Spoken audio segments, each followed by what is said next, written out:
এরপরের প্রশ্ন, মহিলাদের জিহাদের হুকুম কি? মহিলাদের জিহাদ হচ্ছে হজ।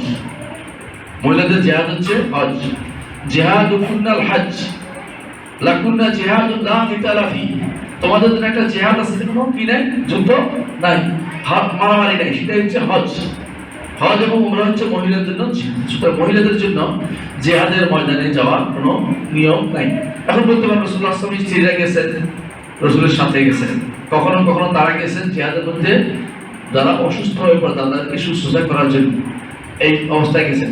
শেষ জীবনে এসে এটা আগে হয়েছে, যখন ঘরে থাকো, ওলা তাবাররুজ না তাবাররুজ জাহিলিয়াতুল জাহিলি যুগে, তোমরা জাহিলি ফিরে যেও না, তখন পর আর মহিলারা যুদ্ধে যায়নি। যুদ্ধে এরা প্রথম যুগে গেছিলেন, বুঝলেন কি? মানে তখন পর্দার আয়াতের আগে, পর্দার বাস্তবায়ন হওয়ার পরে মহিলাদের জন্য পুরুষরাই যুদ্ধ করছে।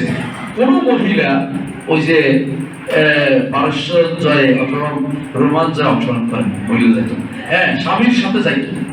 স্বামীর সাথে গেছে, ওরাদের সাথে এক সাহাবী গেছেন, হচ্ছে জানেন আপনারা, তিনি পথে মারা গেছেন।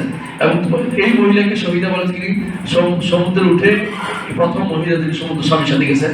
তিনি চাইতেন, আরবরা সাধারণত স্ত্রীকে সাথে নিয়ে যেতেন যেখানে যেতেন, রাসূলুল্লাহ তাই করতেন। কিন্তু জিহাদের ময়দানে প্রয়োজন না হলে স্ত্রীকে নিয়ে যাবেন, অপমান হতে পারে না। হ্যাঁ, যদি কোনো কারণে যুদ্ধ আমাদের উপর চলে আসে, আমরা যুদ্ধ করতে যাচ্ছি, বুঝলি কি? একটা যুদ্ধ হচ্ছে প্রতিরোধমূলক, আর একটা হচ্ছে আঘাতমূলক।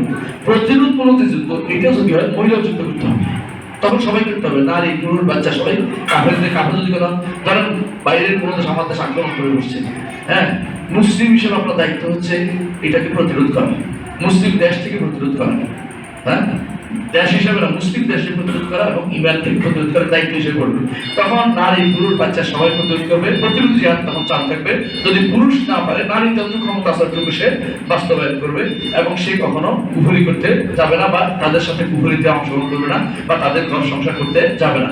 এটা তার জন্য জিহাদের যতটুকু কাজ জিহাদ সে করবে। কিন্তু উইলিংলি দেশের বাইরে গিয়ে বা বাইরে গিয়ে কোথাও মহিলারা জিহাদ করতে যাবে না, যেটা আমরা দেখেছি ওই তথাকথিত দায়েশ যে সমস্ত কাজ করেছে, এগুলো অবৈধ কাজ। এরপর সেখান থেকে প্যান্ট নিয়ে দেশে চলে গেছে।